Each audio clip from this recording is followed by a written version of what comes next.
Hey guys, welcome back to Ravers Mead, welcome back to another video. As you may have guessed from the title, today's video is going to be all about ringworm. So if you saw our last video, you'll know that Woody currently has a ringworm outbreak all over his body. I'd say he's had it for about 2 weeks now, but I only really identified it about 1 week ago. I initially thought that he just had heat bumps under his saddle pad. So he's about 1 week into his treatment now. We've made some really good progress. Lots of the sores have completely gone already. Some of them are well on their way to being gone. There are a few of the bigger ones that I've noticed we're struggling to get on top of. So he is going to need another antifungal bath this weekend, I think. And then we can carry on with putting the antifungal. I've been using a spray on him just because it's the easiest thing that I had to hand to use. So he'll have another treatment later on today. That's one of my jobs for this afternoon. Anyway, back to this video. So the whole point of this video is to put as much information as I can find about ringworm all into one place for you. So I've done quite a bit of research into it over the last week. Some things I knew already, some things are quite new information for me. And yeah, I just thought it'd be useful to put it all in one place for people to reference if they ever need it. So the first topic I want to cover is what exactly is ringworm. So ringworm is a fungal infection of the skin. It's not actually a worm as the name would suggest. I personally find that very misleading. For years I actually did think that it was some type of parasitic worm, but it's not. It is a fungal infection. It's actually very, very common.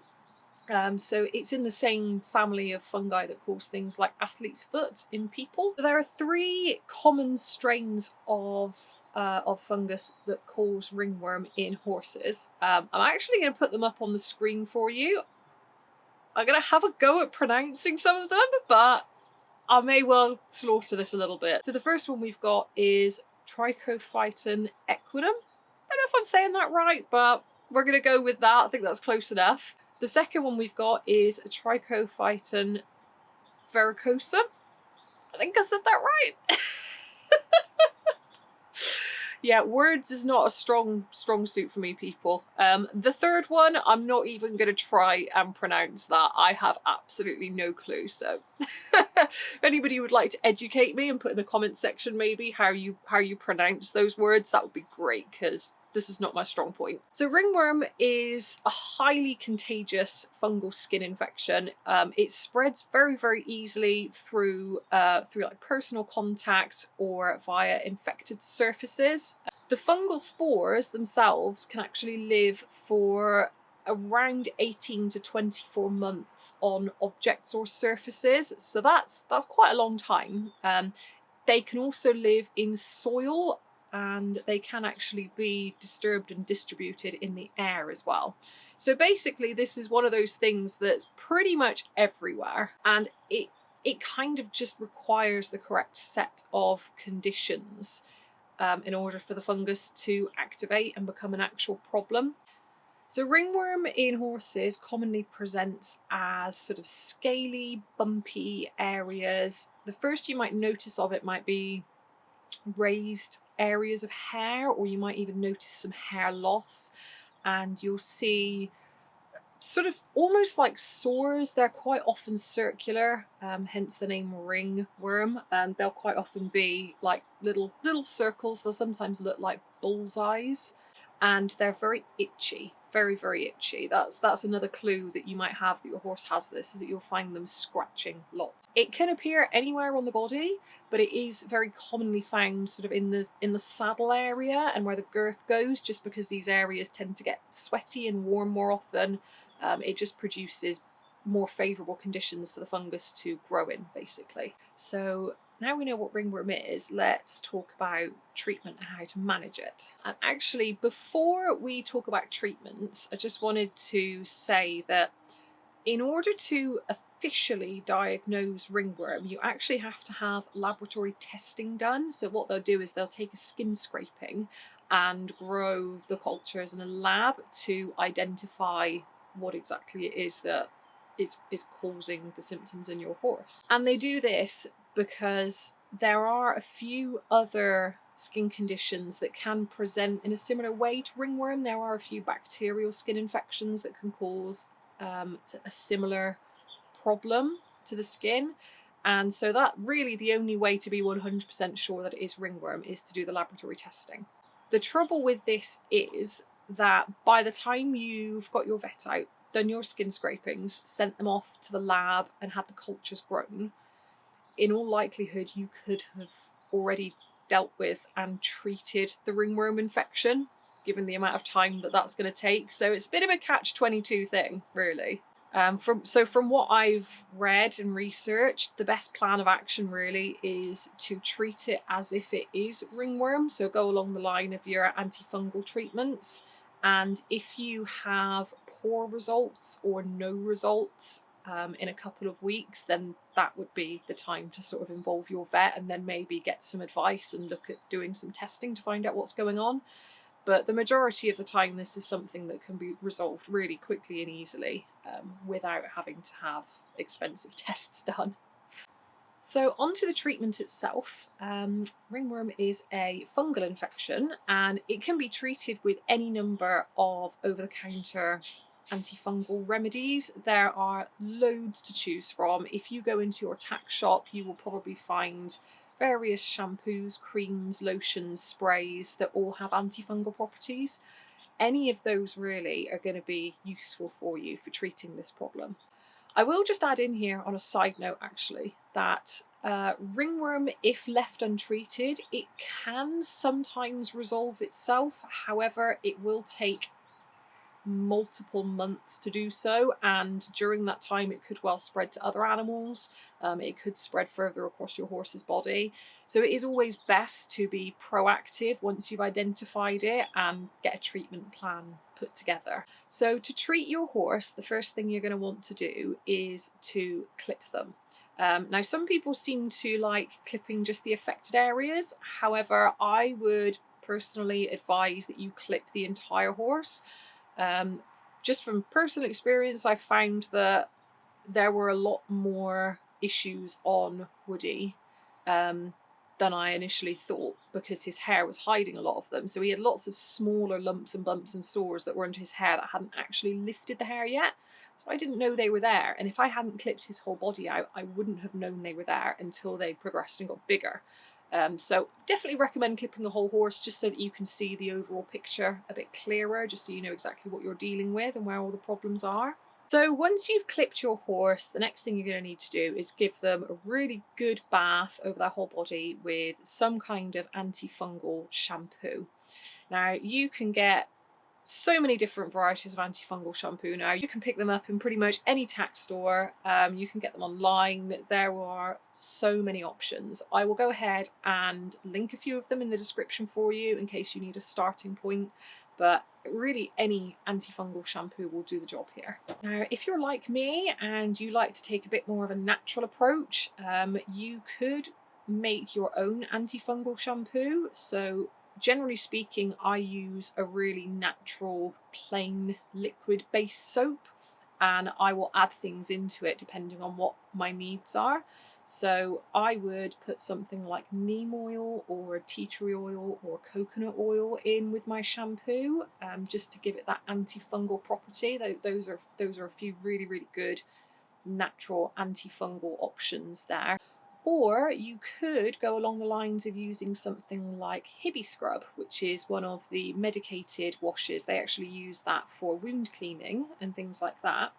Now, Hibby Scrub is a really, really good option because it is antifungal, antibacterial, and antiviral. So remember earlier when I said that there are a few other skin conditions that can present with similar symptoms as ringworm. If you were to use something like Hibby Scrub, which is a bit of a broad spectrum skin cleaner, you're going to cover yourself in case it isn't ringworm, because if it is a bacterial infection, then that Hibby Scrub is going to tackle that for you as well. So personally, I think that is quite a good option. Once you've chosen your shampoo, you're just going to want to give them a really thorough head to toe wash. In an ideal world, you want to leave the shampoo on for a few minutes as well, just so the antifungal agents can get to work and do their thing. And then just rinse them off and dry them thoroughly, and then you are ready to move on to the next stage of the treatment, which is to apply your creams, lotions or sprays of choice.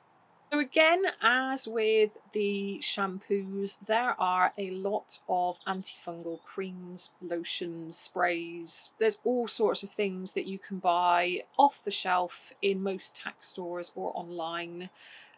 Equally, you can go natural with this again. So coconut oil is one of my favourite antifungals. Neem oil is fantastic as well. That's really, really good. And that is a personal favourite of mine because it also promotes healing of the skin. So if you do have a horse that's particularly itchy or sore, that's really going to help them out with that as well. So it doesn't really matter what remedy you choose here as long as it's antifungal. Just make sure whatever you choose has those antifungal properties and you will be absolutely fine. So when you're applying your chosen remedy, you're going to want to make sure you put it on all of the sores, all of the raised bumpy bits, anything that looks suspect basically. And you're going to want to make sure that you go around the affected area as well by about 1 inch, just to make sure that you're covering all of it properly, and you're not missing any of it, not allowing any of it to spread or anything like that. So this part of the treatment is going to need to be repeated daily for about 2 weeks. You can give them additional baths in between as well. Depending on the severity of the infection you've got, it could be helpful or it could be unnecessary. That's kind of down to a judgment call really. It's going to depend on your individual circumstances. With Woody, I have not bathed him every day. I gave him a bath on the first day of the initial treatment and then again 1 week later. He's been doing absolutely fine with that, but you're just going to have to make a bit of a judgment call on that one. So as time goes on over the course of the 2 weeks, you should notice that the sores will heal, the bumps should sort of go down and calm down a bit, and you'll start to see hair regrowth coming back. Now, if you get to the end of your 2 weeks and you find that there's not really been much of an improvement, or if you find that there's maybe been no improvement at all, then this would be a good time to get some advice, maybe get your vet involved for a second opinion, because there could be something else going on here. But most of the time, ringworm is really, really straightforward and easy to treat. So fingers crossed you shouldn't have any problems. So to finish this video off, I just want to talk to you a little bit about cross-contamination as well. So as we mentioned earlier in the video, ringworm is highly contagious. It spreads very, very easily, and it can prove to be problematic if precautions are not taken.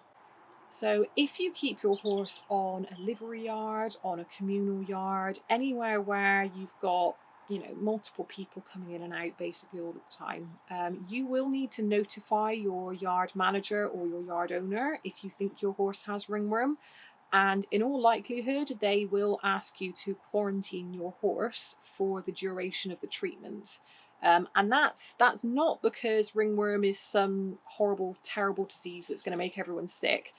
It is just because it is so contagious and it spreads so easily, and it's kind of a safeguarding thing. They don't want it to spread to other horses on the yard, basically. Another thing to consider as well, your horse will not be permitted to compete when they have ringworm.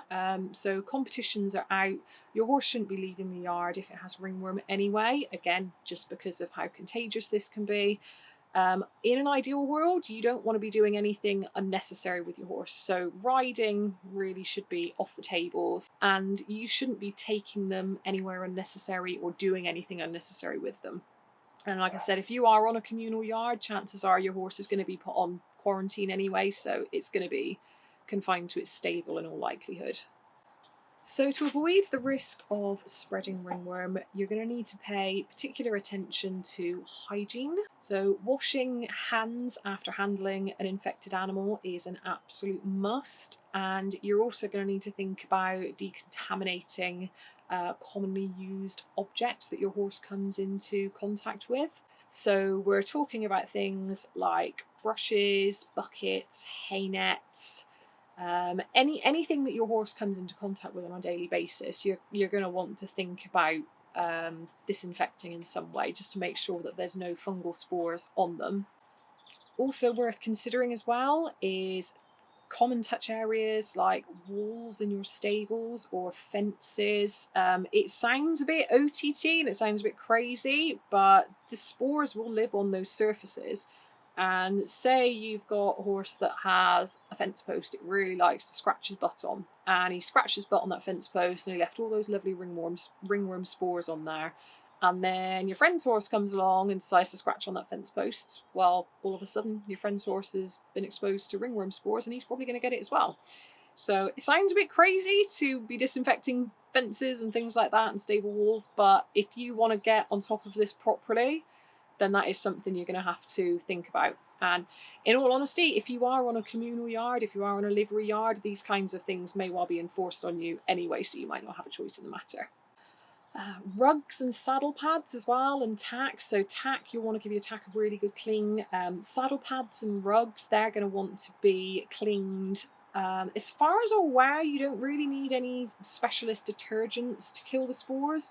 Just a hot wash and a hot dry is enough to deactivate them and stop them from being a problem. So again, there are lots of cleaning agents available over the counter that you can use to decontaminate all of your surfaces and objects.